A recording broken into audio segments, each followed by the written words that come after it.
Radio Éxito Educativo con Víctor Núñez. That's what I'm talking about. Wait. Okay, now, from the beginning.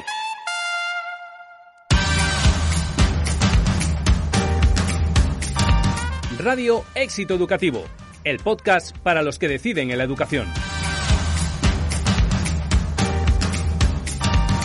Con la colaboración de School Market y el grupo CEFUDIMA.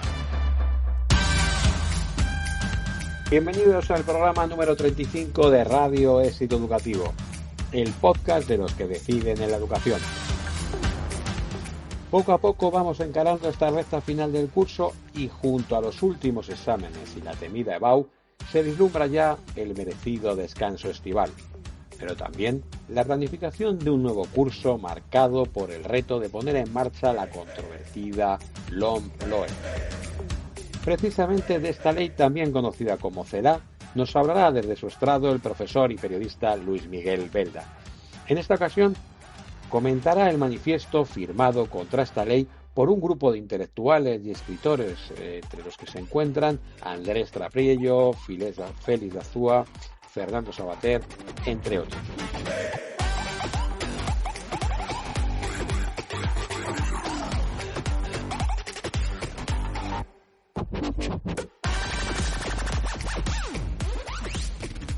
Mientras, en nuestra sección de entrevistas, el Pupitre Digital, sentamos a Carlos Madre, presidente de la Asociación Educación Abierta y especialista en transformación digital de centros educativos.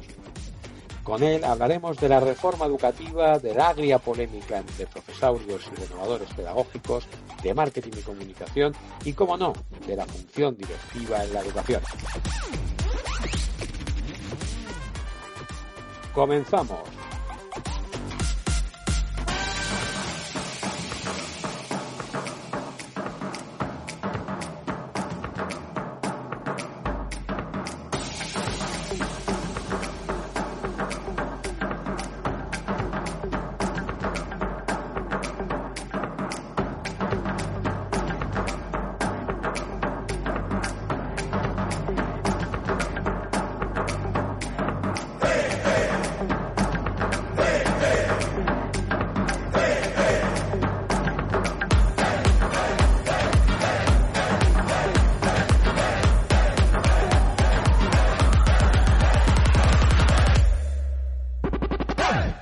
Desde el estrado, una visión global de la educación con Luis Miguel Belda.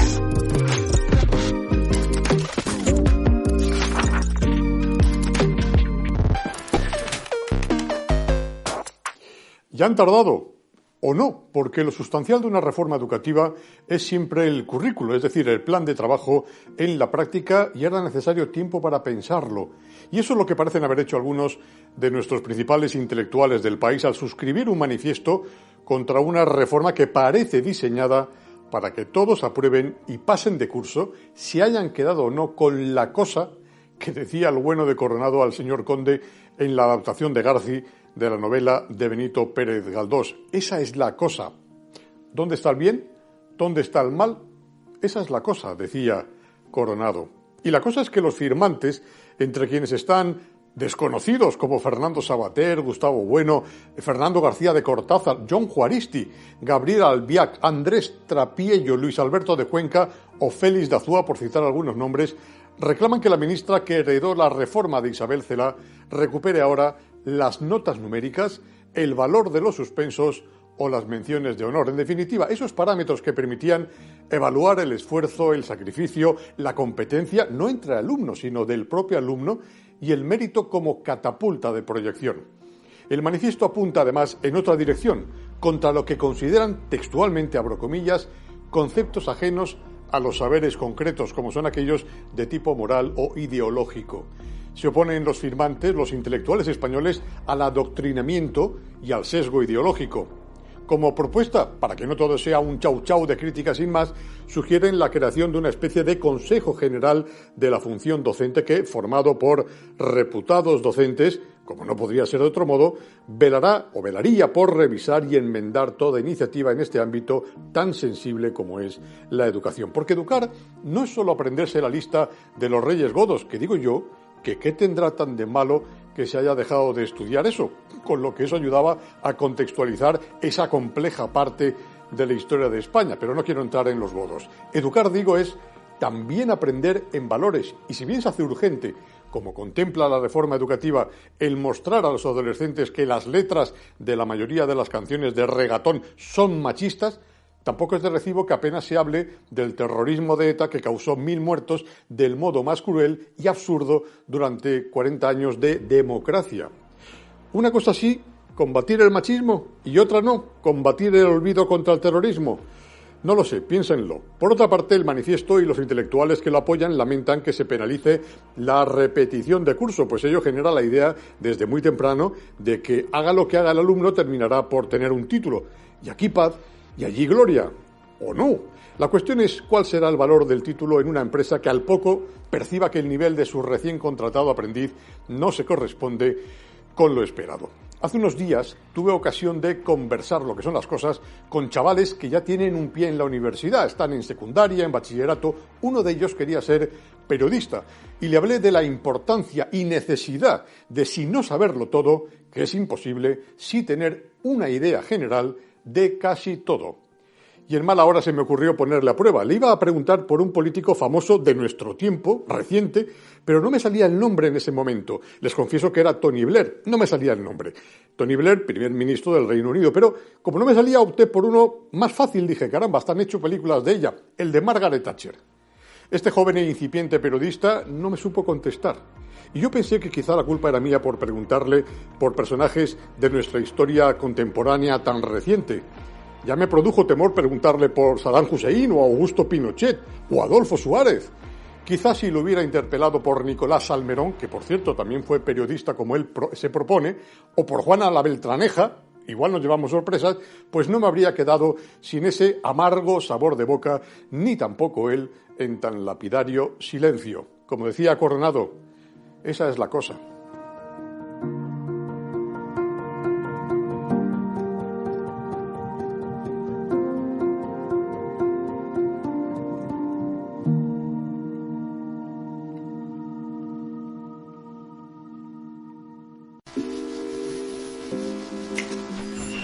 El pupitre digital.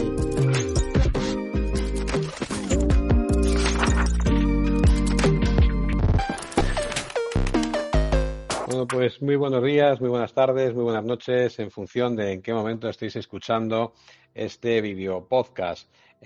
Hoy tenemos en el pupitre digital a Carlos Magro, pues una de las personas más conocidas en el ámbito de la educación, sobre todo en todo lo que respecta a transformación digital, a comunicación, pero también por llevar no tantos años, la asociación lleva muchos años, pero como presidente pues unos pocos menos, y es presidente de la Asociación Educación Abierta, que aglutina a un buen número de personalidades, de personas muy relevantes del sector educativo y que trabajan por transformar la escuela y adaptarla al siglo XXI. Carlos, bienvenido y muchas gracias por estar en el pupitre digital. Pues muchas gracias a vosotros, muchas gracias Víctor por tu invitación, encantado. Bueno, pues muy bien, la primera pregunta es, ahora que digamos vivimos también una suerte, ¿no?, de guerra civil entre profesaurios y los revolucionarios de la innovación pedagógica, ¿en qué lugar te sitúas o cómo ves esa pugna? Bueno, la veo. Bueno, creo que sobredimensionamos un poco a veces yo el primero, lo que aparece en ciertos medios de comunicación o en redes sociales. Yo creo que esto nos da una medida, ¿no? Es una medida del debate educativo que no es el real. El real es el que, desde mi punto de vista, está en las aulas, en los centros educativos, en las familias. Y es un poco, quiero entender, y así lo veo yo, mucho más rico y más matizado. No me gusta mucho colocarme en ninguno de los dos lados. Creo que precisamente es lo que tenemos que evitar, no caer en la tentación de comprar este discurso constante de polarizado en dos posiciones, que nos vale para la educación, pero también lo utilizamos con la política, lo utilizamos con el fútbol, lo utilizamos casi ya con todo. Pues yo creo que hay que, y más en el mundo educativo, tenemos que no comprar ese marco de discusión, no estar todo el rato si estoy en un lado o en otro, intentar huir de las categorías muy rígidas, muy claras, porque ahí no vamos a encontrar nada relevante. Yo creo que, y es un poco lo que trato siempre de hacer, y la vida educativa es mucho más gris en el sentido bueno de la palabra, es mucho más rica, tiene más matices, hay más, las cosas no son claras, son difíciles, y por eso, ¿no? Tenemos esas tensiones constantemente que atraviesan lo educativo, pero eso no se soluciona colocándonos de manera clara y distinta en un sitio o en otro, sino más bien intentando comprender qué es lo que no funciona, qué es lo que tiene que mejorar, qué parte de las posiciones de cada uno de esos grupos que tú dices tienen relevancia, y cómo podemos entre todos mejorar las cosas. Yo creo que hay que huir de cualquier debate polarizador que, insisto, abundan, ¿no? Con todo lo que pasa socialmente en estos momentos. Pues precisamente desde nuestra asociación Educación Abierta, pues uno de vuestros mensajes, ¿no?, es buscar precisamente la pluralidad en la educación.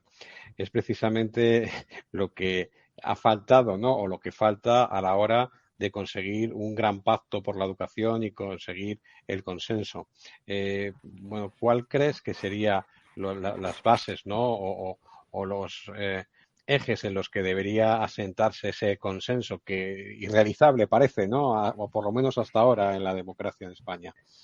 Sí, parece irrealizable, no pinta bien, porque, insisto, creo que no es una cuestión solo del mundo educativo, es una cuestión de la sociedad, que parece que caemos fácilmente en la trampa de la crispación, de la polarización, de la incapacidad para presentar debates argumentados, o incluso criticar, ¿no?, pero constructivamente, posturas de otros, ¿no? Yo creo que todo esto es necesario, pero ni nuestros políticos en estos momentos, y estoy pensando en nuestros administradores educativos en concreto en las comunidades autónomas y en el Ministerio, están siendo capaces de, digamos, bajar el nivel de crispación y trabajar por el bien común. No lo están haciendo. Al revés, creo que han entendido que el rédito político está en la polarización, y eso es un problema para todos. Ni los medios de comunicación tampoco están ayudando. Y luego hay una serie de yo diría, de personajes en el mundo más mediático de lo educativo que también están polarizando. Por tanto, no pinta bien la situación, y sin embargo es hacia donde deberíamos ir. ¿En qué deberíamos basarnos? Pues eso es lo que no sabemos, pero yo creo que hay algunos documentos en los que todos estamos de acuerdo, que serían las bases, aunque parezca que están muy arriba, son las bases a las que tenemos que mirar. Yo creo que nuestra propia Constitución, es un documento que tiene 40 años y que probablemente necesite revisión, pero que creo que sienta, si lo leemos con generosidad todos, creo que sienta las bases de qué podría ser un pacto educativo. Pero también hay documentos por encima del Estado español, por ejemplo, los documentos de los derechos de los niños o los documentos de los derechos humanos, que nos deberían dar pistas de hacia dónde tendríamos que ir. Y que creo que tiene que ver fundamentalmente con entender que la educación es un derecho, que es un derecho de todos y de todas, y por tanto que no podemos permitirnos que en eso que consideramos un derecho sea exclusivo para unos pocos, o sea de mejor calidad para uno que para otros, o que siga habiendo procesos bien políticos, bien pedagógicos, que sigan excluyendo y segregando a muchos niños, a los de siempre, ¿no?, fundamentalmente. Por tanto, yo creo que tenemos algunos documentos de gran nivel, digamos, político, que deberían marcar esas líneas, y luego tenemos también no grandísimos consensos, consensos, pero desde luego muchísima investigación educativa en la que hay bastante más acuerdos de lo que parece que luego en el día a día existen, que deberíamos estar también mirando, ¿no? Y entonces yo creo que grandes marcos legislativos tipo derechos de los niños, derechos humanos, nuestra propia Constitución, toda esa investigación educativa que tenemos y también las múltiples buenas experiencias docentes y de centros educativos que ya hay en nuestra historia, serían 3 buenos focos o 3 buenos faros para construir una educación un poco mejor para todos. También desde la asociación promovéis una iniciativa que se denomina Calmar la Educación. ¿Cómo casa esa idea de calmar la educación con los tiempos tan vertiginosos en los que vivimos y, sobre todo, con la incorporación de la tecnología que viene a acelerarlo aún más todo? Bueno, precisamente yo creo que si en algún momento ha sido necesario pisar el freno, levantar la cabeza y ser capaz de mirar un poco más lejos, es en estos momentos de, como tú dices, de extrema aceleración. La aceleración no nos deja pensar. La aceleración en pos de un supuesto futuro, ¿no?, que siempre está lejos, no nos deja ni siquiera disfrutar del presente ni trabajar por un presente mejor, que es al final nuestras vidas se juegan en el presente, ni se juegan en el pasado, ni sabemos lo que nos pasará mañana. Por tanto, yo creo que una de las grandes tareas que puede desempeñar la educación, al menos la educación obligatoria, es que nos la tomemos como un regalo de tiempo y espacio, que nos la tomemos como un momento que nuestras sociedades avanzadas, es decir, la sociedad en la que estamos, da a nuestros niños, adolescentes y jóvenes precisamente para no sucumbir a esta aceleración que todo lo demás les lleva, ¿no? No sucumbir a la pulsión consumista, no sucumbir al ir solamente una especie de huida hacia adelante, sino al revés, tener el tiempo y el espacio para pensar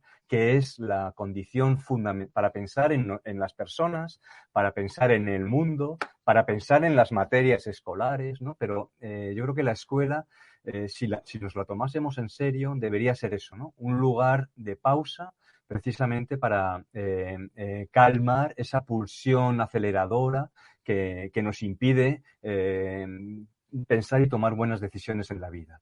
Luego, eso también es una buena idea para mí para construir la escuela que queremos. No una escuela desconectada, con esto no quiero decir una escuela desconectada de la realidad, pero sí una escuela que es capaz de pausar durante unas horas la realidad. Esto es un lujo, pero creo que es el lujo que les debemos a nuestros niños y adolescentes y por unos tiempos, unos años, ¿no?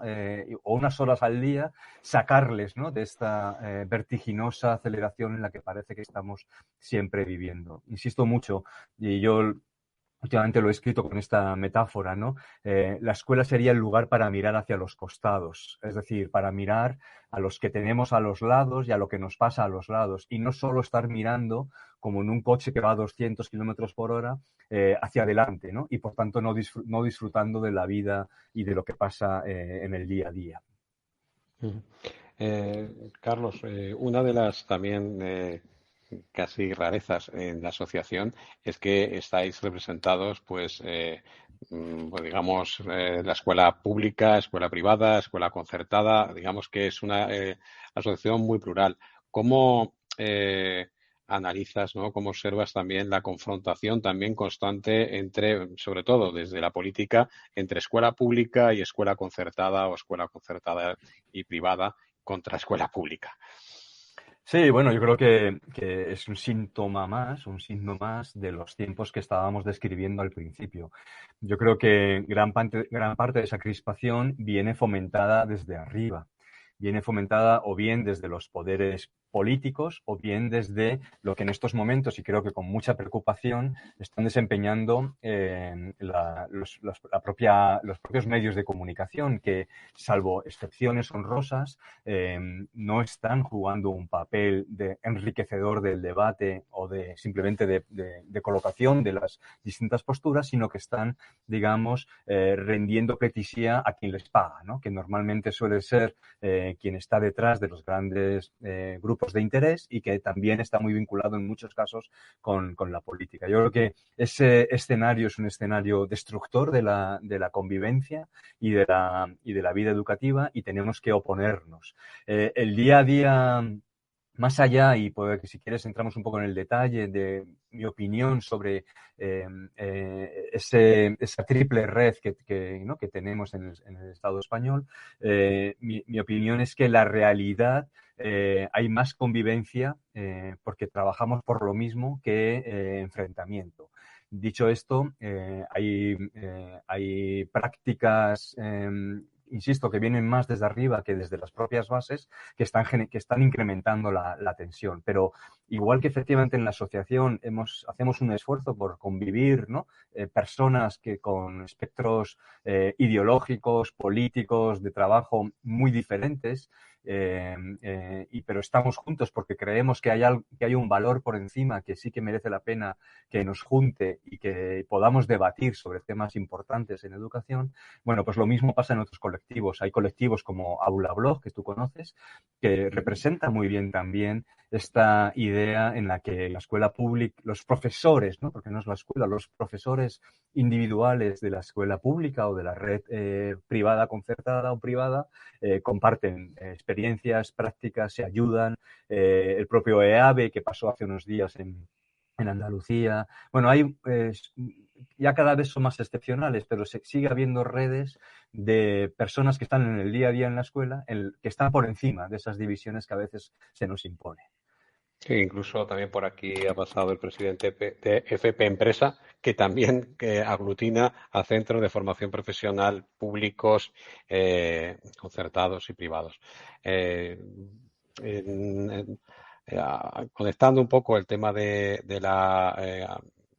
pues las redes privadas, públicas y la concertada tienen también distintos modelos de gestión, aunque bueno, digamos que hay una parte, ¿no?, que viene determinada por el ordenamiento jurídico, ¿no?, y por el currículum. Sin embargo, a nivel de gestión existen diferencias. Bueno, tú has formado parte y has dirigido incluso un centro de educación superior, conoces también, formas, ¿no?, equipos directivos, participas en distintos foros. Bueno, ¿cómo ves, sobre todo a nivel de las etapas obligatorias, la gestión, el modelo de gestión, la carrera del directivo de un centro? Bueno, como carrera como tal no apenas existe.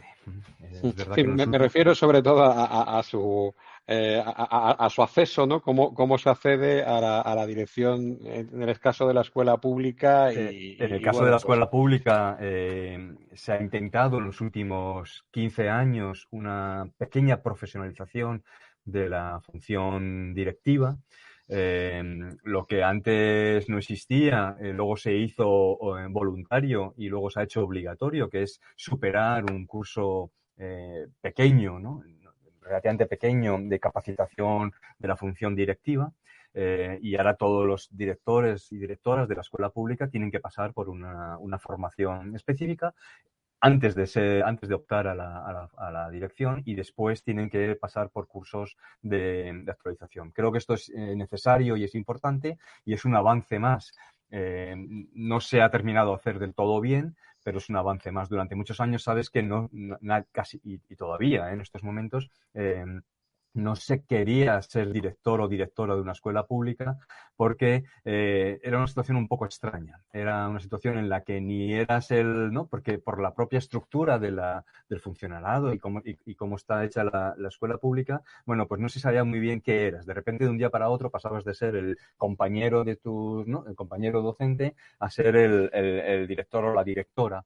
y no sabías si eras la cadena de transmisión de las órdenes que venían desde arriba o eras un puro gestor administrativo, ¿no? Que no influía para nada en las partes más pedagógicas. Bueno, es un perfil, la dirección de la escuela pública, que yo creo que nos falta todavía en el caso español. Es una excepción, además, el caso español frente a otras escuelas públicas del mundo. Nos falta todavía un poquito más de profesionalización.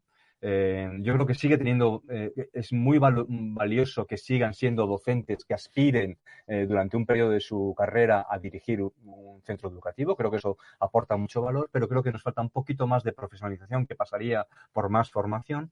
Y pasaría también por repensar un poquito qué significa esto de la autonomía de los centros escolares en la escuela pública, que es un tema delicado, ¿no? Que tiene también sus partes oscuras y sus partes más claras.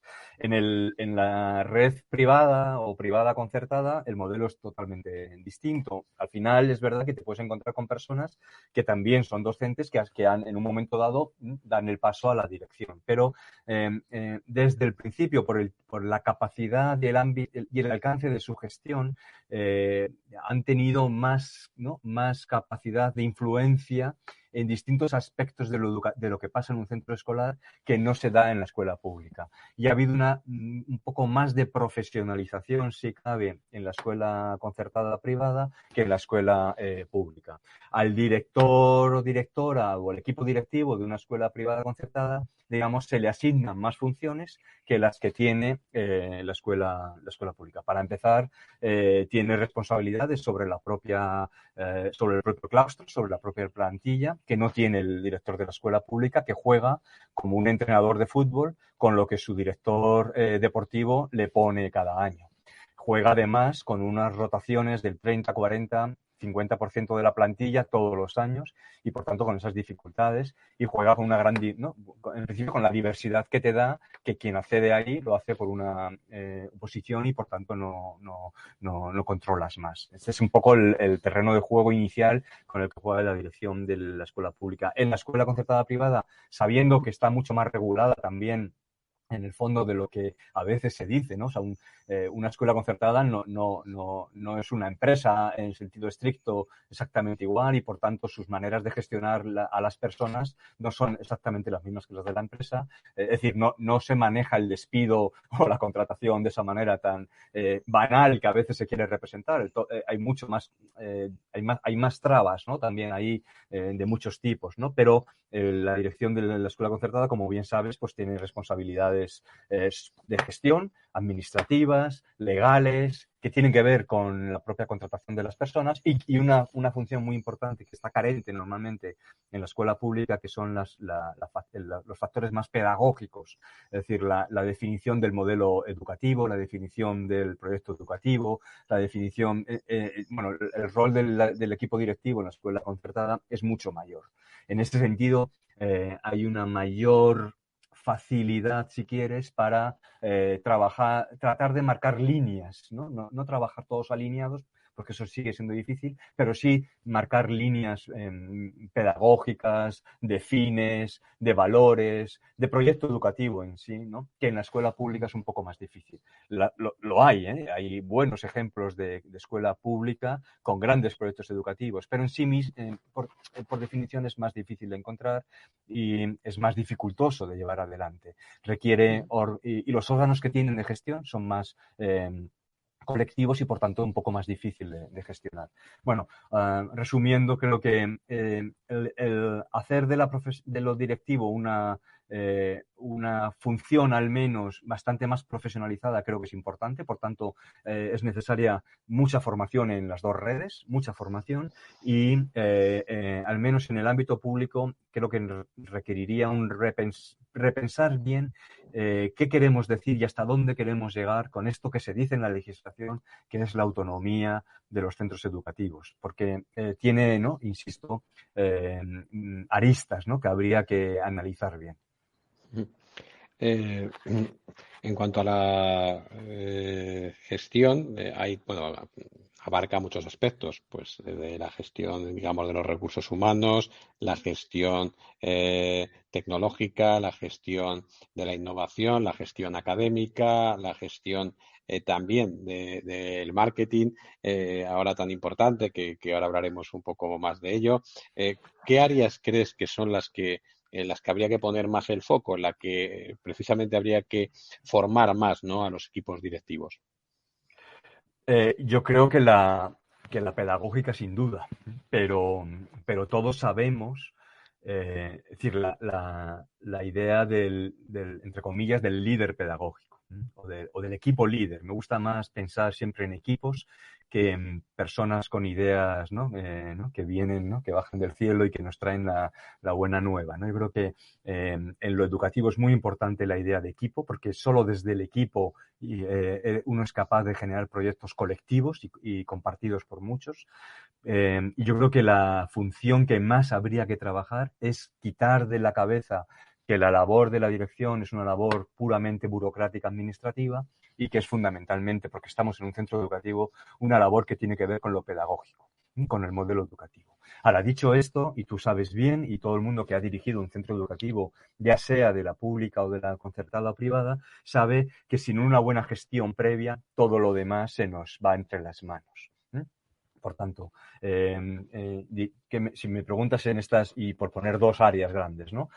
Mucha más importancia a lo pedagógico, pero sabiendo que sin una buena gestión de base, ¿sí?, sin ser un buen gestor de base, y eso me vale igual para la escuela pública que para la escuela privada concertada, ya puedo tener grandes ideas pedagógicas que si no tengo bien resuelto el día a día de la gestión, todo lo demás se nos viene abajo. Por tanto, mucha más incidencia en la capacidad de construir proyectos educativos desde un liderazgo pedagógico, pero asegurando, y hay que ver entonces cómo se asegura eso, una buena gestión en el día a día de la escuela.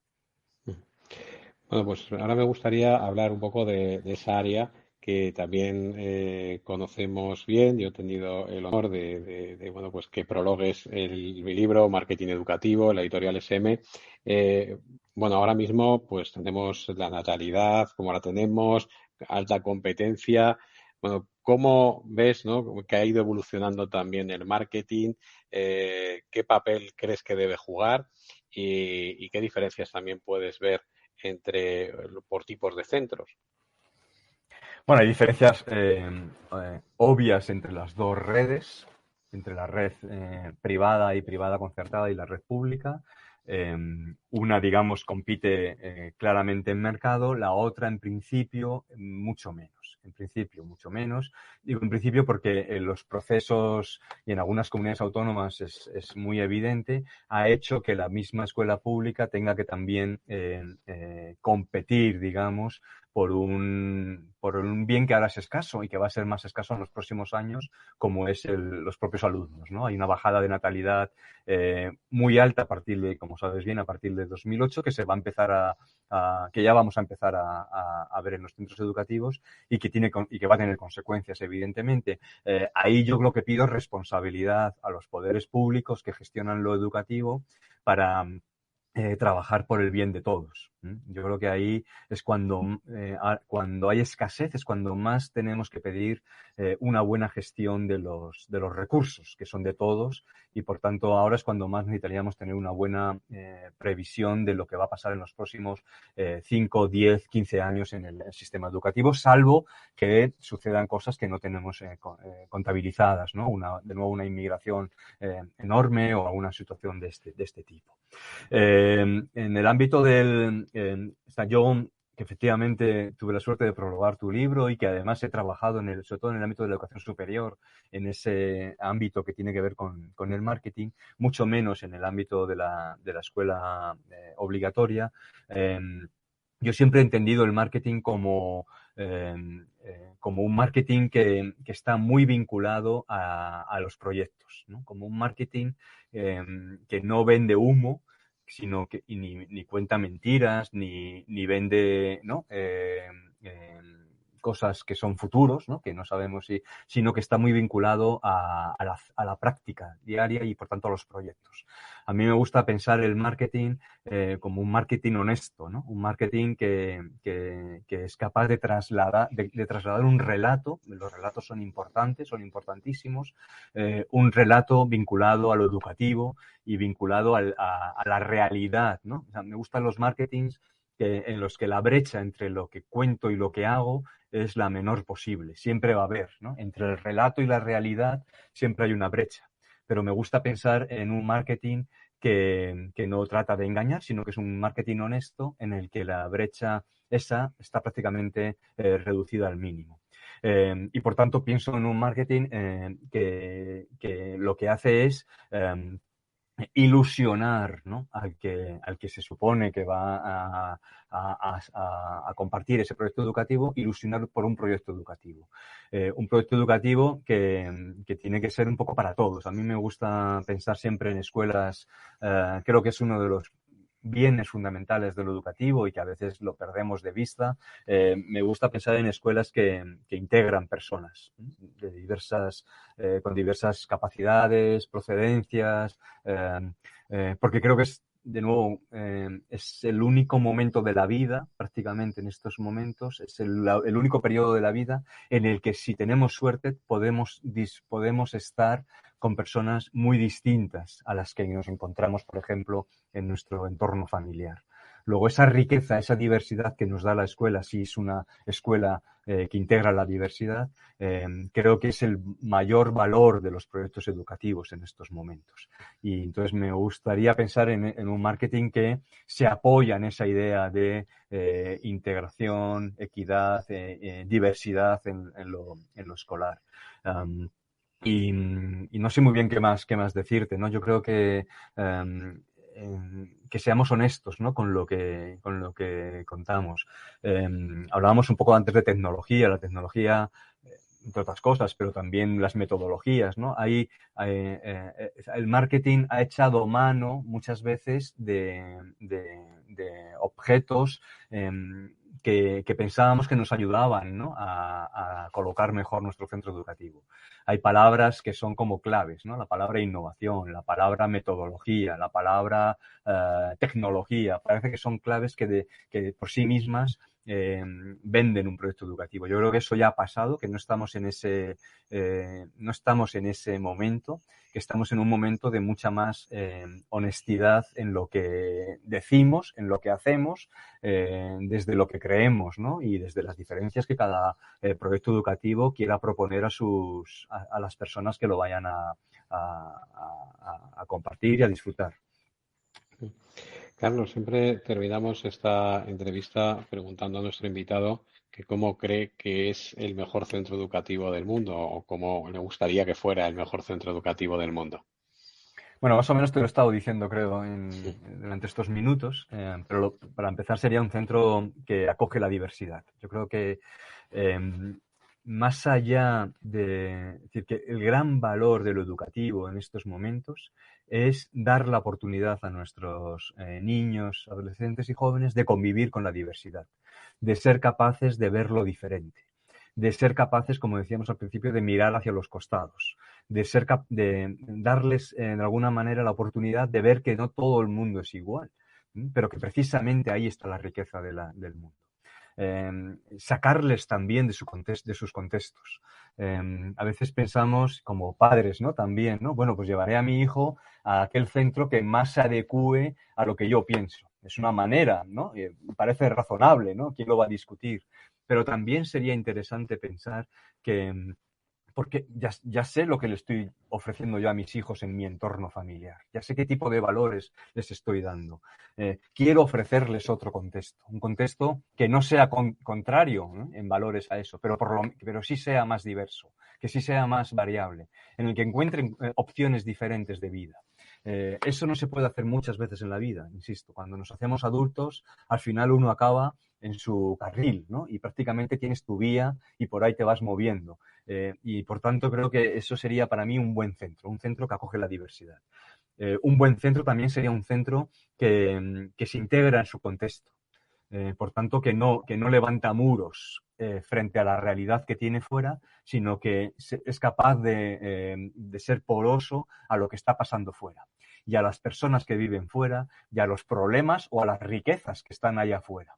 Entonces, un centro que es capaz de integrar a esto que llamamos comunidad educativa, pero también a la comunidad social, ¿no?, en la que ese centro se inscribe, que puede ser un barrio, que puede ser un pueblo, que puede ser lo que sea, creo que también es un buen centro. Es un centro que es capaz, por un lado, como decíamos, de ofrecer una cierta protección en términos de espacio y tiempo, de regalar espacio y tiempo a los chicos cuando están dentro, pero sin aislarles, sino que es capaz al mismo tiempo de vincularles con la realidad, ¿no?, con las problemáticas locales, pero también con las grandes problemáticas que estamos viviendo en el mundo, fundamentalmente los temas climáticos y sociales, ¿no?, que estamos viviendo. Luego, esa escuela que es capaz de proteger, pero al mismo tiempo también abrir ventanas para entender el mundo. Eso sería para mí otro buen centro educativo.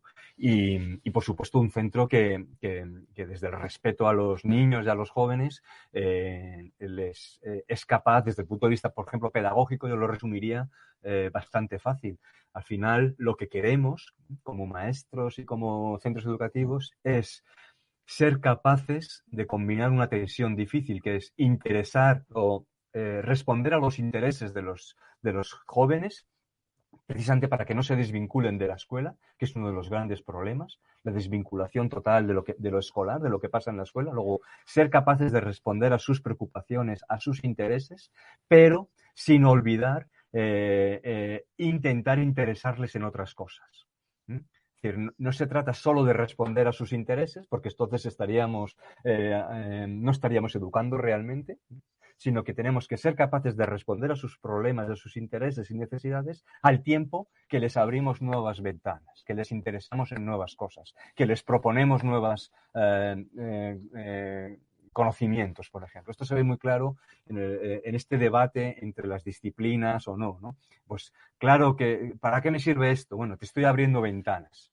Ahora, tenemos que ser capaces de abrir la ventana de una disciplina que a lo mejor nunca la ha valorado, por lo que sea, la historia, la biología, las matemáticas, lo que sea, pero al mismo tiempo ser capaces de recoger sus intereses para llevarlos también al terreno de lo educativo. Es decir, si a mí me interesa la tecnología, traigamos esos intereses al aula para que desde allí también se desarrollen más sus potencialidades. Luego, para mí sería estas tres ideas, ¿no? Diversidad, apertura, o sea, cierre y apertura al mismo tiempo, porosidad, podríamos decir, y desde el punto de vista más pedagógico, responder a sus intereses, pero también interesándoles en otras cosas.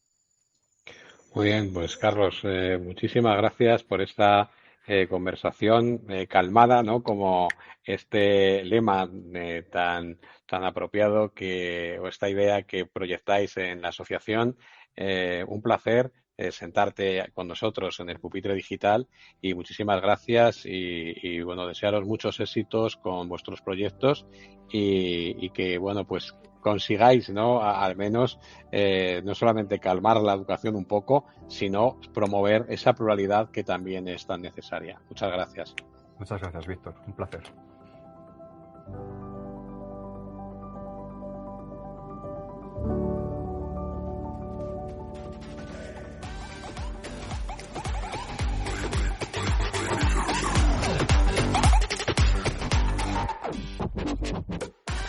Y hasta aquí el programa 35 de Radio Éxito Educativo. Un saludo de Víctor Núñez y nuestro agradecimiento al equipo técnico liderado por Raúl Pérez Salvador y Mar de los Santos, y, como no, a nuestros patrocinadores, el grupo Cefudima y a School Market, primera agencia de marketing educativo en España. Muchas gracias, muchos éxitos, mucha fuerza y salud para todos.